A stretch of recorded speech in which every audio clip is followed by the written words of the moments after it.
for the life of me, I couldn't understand how Ishant Sharma got another game of Test match cricket. Well, hello and welcome to Outside Edge. Over the next 10 minutes or so, you're going to hear Steve Harmison's take on the recently drawn Test match between India and New Zealand. That's it. They've called it. The New Zealanders are walking off. That is the end of the game. Well, Harmy, what a Test match. You've played a lot of Test cricket. You've seen a lot of Test cricket. But that last hour, with the sun going down, all of the attention on the umpires rather than the actual players. New Zealand's last wicket pair at the crease. That's when Test cricket's at its absolute best. Every single delivery mattered. And somehow a debutant stole the show from another debutant, Shreyas Iyer, Rashin Ravindra, Wellington born, but named after two Indian players, alongside Ajaz Patel, who was born in Mumbai. And these two players somehow holding the great R. Ashwin, Ravindra Jadeja, and also Axar Patel at bay. It was unbelievable drama. It was Test cricket of its highest order. I think it was the first time in 7 years where the last two were at the wicket and the team couldn't get the last wicket. I think that was England, Sri Lanka. I think the last time that happened. And it was breathtaking. It was what we love Test match cricket for. Some people that don't understand Test match cricket will be scratching their heads, but people that do love the game and do enjoy Test match cricket, that there is why they love the game. It was brilliant. It was enthralling. The umpires played their part, even though they gave India every chance, because it did look at one point, it did look really dark out there. But the umpires kept the theatre going. And what's been mentioned a little bit earlier on the commentary, I think, Rashin Ravinder's walked out into the middle at Green Park, Kanpur this afternoon or this morning as a boy, a 22-year-old boy on Test match debut. And he's walked off a man, and he's done his time of playing a lot of Test match cricket in this fantastic New Zealand side. A power of good. I thought he was brilliant. I thought his demeanour was good. I thought his temperament was excellent. I thought his defence was solid. And you've got to remember, we're on a fifth-day pitch, and it's Ashwin, it's Jadeja, and it's Axar Patel, who's got 34 wickets in four Test matches. He's not playing against dog and duck players. He's playing against the proper. So good on him. Good on New Zealand for getting to the point where they've got a draw. I think India will rue the little chances that they missed throughout the Test match, throughout that fourth innings. Not taking a wicket in that first session, not really sort of being able to get rid of that opening, get the opening wicket of the day, especially when you had a night watchman in. I thought Will Somerville batted unbelievably well. So all in all, it was an enthralling Test match, one that I love commentating on, and went right down to the wire. More the same, please. Yeah, absolutely. We'll be bringing you the second Test match on talkSPORT 2 from Friday. But do you think that there'll be criticism of Ajinkya Rahane? So we're already under pressure because of his batting. Could India have declared earlier, do you think? Was there a bit of a lack of intensity when they were batting late on day 4? They could have maybe scored a little bit quicker. Do you think there'll be some justifiable criticism aimed towards the stand-in skipper? Well, you've got to remember, John, this is the Indian cricket team, and they don't win. There's always criticism. That's just the nature of the beast of being born in that country, representing that country as a great Test playing nation. And if you're the leader, the buck stops with you, and Ajinkya Rahane will have a lot of buck going his way, to be fair, because yes, they could have, but you're looking at hindsight again. If you had the beautiful hindsight, what everybody thinks the world is a fantastic, great place when they've got the beauty of hindsight. In New Zealand probably would have picked a different team. India might have picked a different team. But when you look at it, I think 96 overs on a fifth day, fourth innings, with Ashwin, Jadeja and Axar Patel, that's enough overs for me to win a Test match. That's enough overs for me. When you look back at last night, there could have been a little bit more urgency, but I think they both knew this. I think both captains knew the surface was not as bad and not a bounce and it's not as uneven as what it could have been or what it could be around the Test grounds in India. And you've got to remember, India were 51 for 5 yesterday afternoon, effectively 100 for 5 in the test match. So, if India tried to go too hard too early and got bowled out and hit New Zealand or chasing 250, then it's a different game. It's a different game altogether, because they would have had an extra 7 or 8 overs last night. They could have been one down for maybe 25, 30 going into this morning, feeling as though they've got a chance of winning the game. And if the bat like they did miss the bat the whole session out, New Zealand would have won the game. So there was a fine balance. You've also got to remember there's a lot of big guns missing from the Indian cricket team at this minute in time, having a rest after IPL and after the T20 World Cup.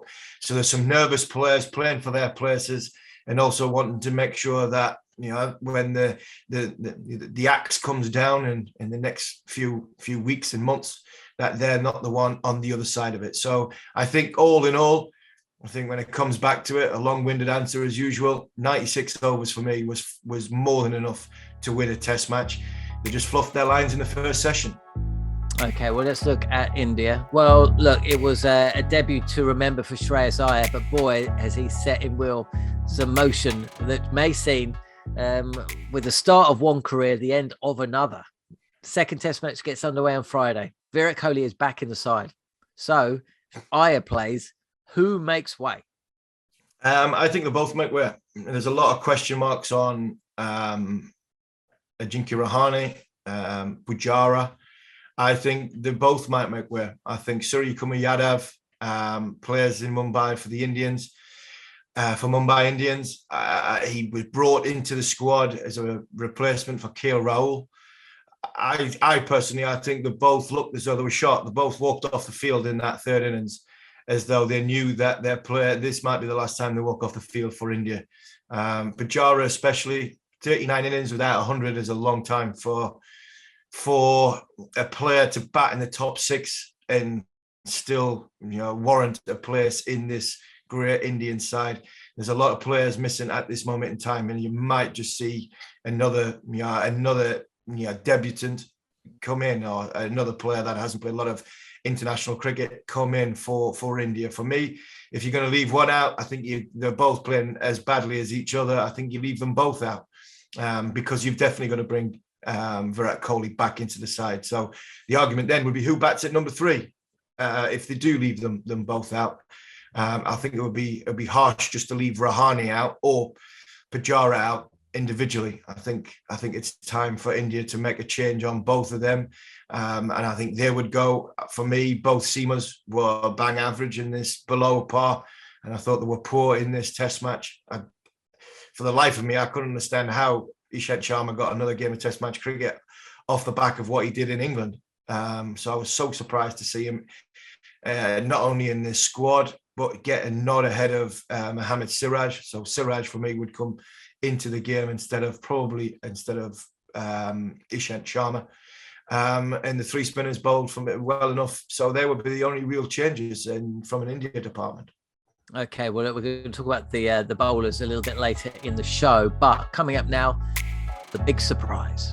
Well, it was a surprising test match, wasn't it, Harmy? There was plenty of intrigue in and amongst it. When India won the toss, posting 345, you thought that was a decent score, that New Zealand were going to do well to get back into the game. The fact that they batted for 140 odd overs said a huge amount. That was a surprise in itself. What was also a surprise was how few wickets the spinners took from a New Zealand perspective. And as you look back at the test match, which went one way and then the other, but always pretty much had New Zealand clinging on.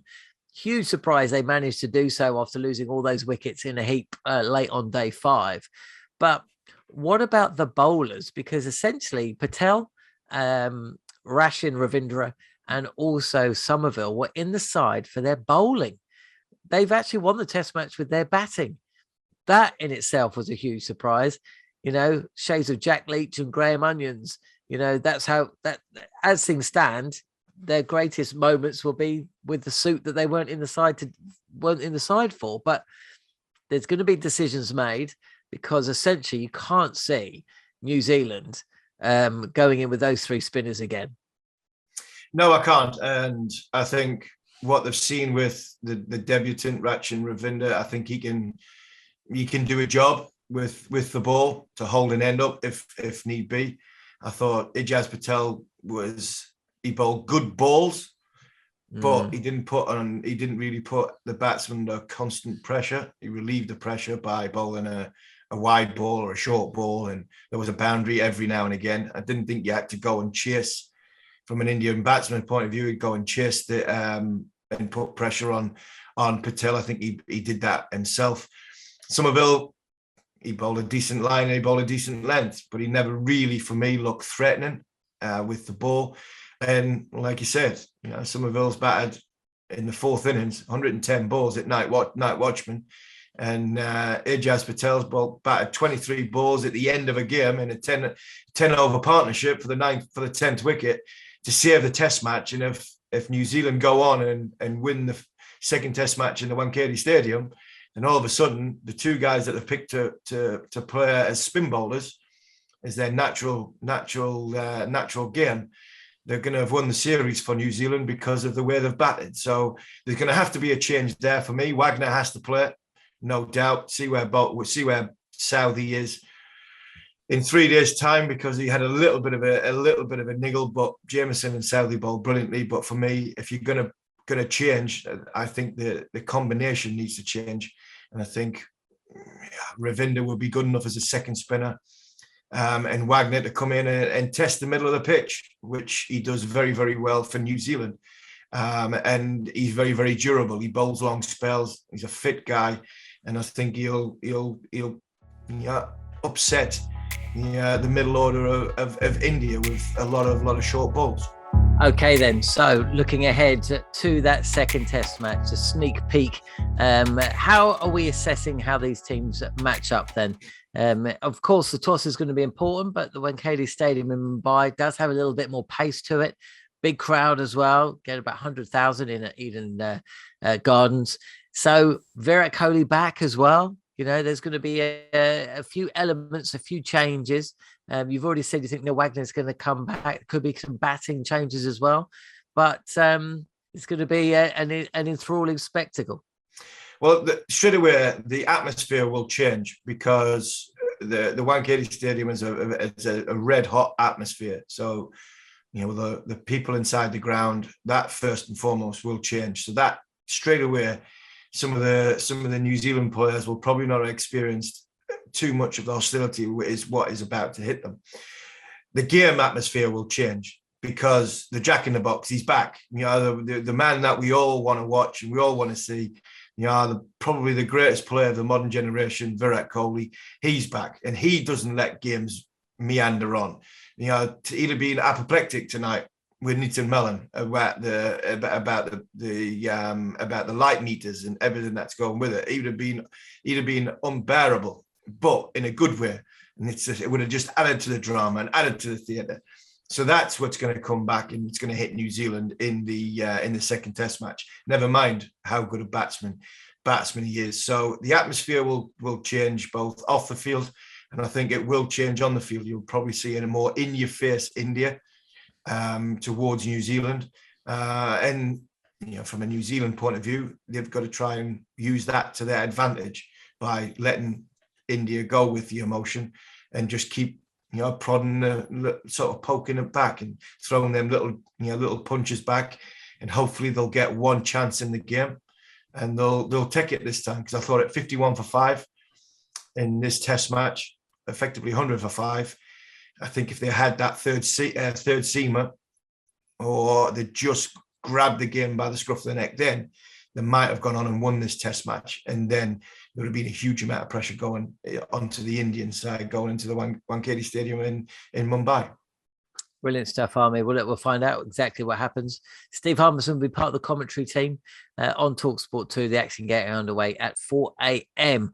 on Friday morning in the UK at 9:30 a.m. India time. But for now, thanks for watching Outside Edge.